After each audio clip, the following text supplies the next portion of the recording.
Sweden is now the 32nd member of NATO after the Hungarian parliament approved the Nordic country's bid today. Hungary stalled the Swedish application for nearly 18 months, saying that Stockholm's criticism of the alleged degradation of the rule of law in this country was unfair.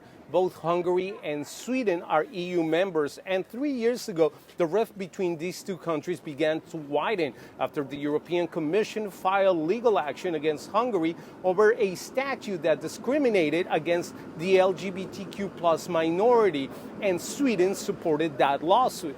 Now, since Sweden decided to abandon its long-standing policy of military neutrality after the Ukraine conflict erupted, lawmakers in Hungary have demanded an apology from their Swedish counterparts and insisted on a face-to-face meeting between Swedish Prime Minister Ulf Kristersson and Hungary's Prime Minister Viktor Orban.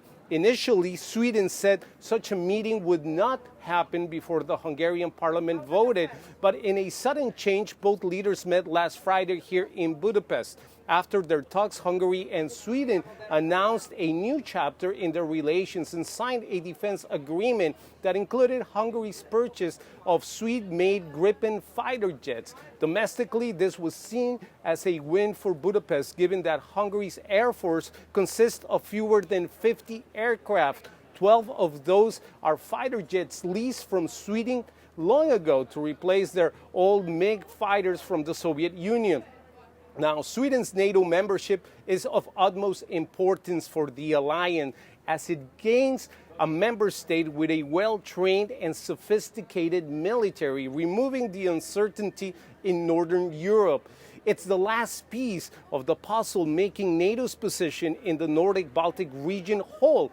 Sweden, meanwhile, gains security in a crowd and is supported by American nuclear deterrence. Also, this completes a 30-year process through which Sweden has, step by step, departed from its 200-year policy of neutrality. The Nordic country's military hardware is also of note. It has a modern air force with Gripen planes and submarines specially adapted to the conditions in the Baltic Sea. Among the Swedish population, support for joining NATO jumped after the Ukraine conflict, with 2/3 expressing their support for the alliance as they perceived Russia as a threat. The country also raised its military spending to 2% in line with NATO's spending cap. The addition of Sweden, which has not been at war since 1814, and Finland is NATO's most substantial growth since its expansion into Eastern Europe in the 1990s.